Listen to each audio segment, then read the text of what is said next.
So the second problem with the IMF is the one that everyone's heard about, which is called conditionality. So when the IMF gives a loan to a country, it usually attaches conditions. Now, this wasn't foreseen in the original plan at all, but it started happening fairly quickly in the 1950s. And those conditions originally were just, fiscal things, the kind of thing you might expect. And they were also put in place to prevent corruption to some extent.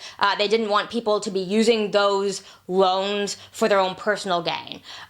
So that was part of the purpose. But eventually the loans exploded.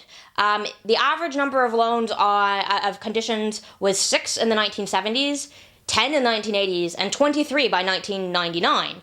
And since people have kind of caught on to the idea of conditionality, they now use prior actions. So these are things that a country has to do even before the loan is publicly contemplated. And they've expanded in what they do too. It used to be just fiscal things. Now it could be an agricultural policy. It could be the taxation policy of a country. It could be privatization.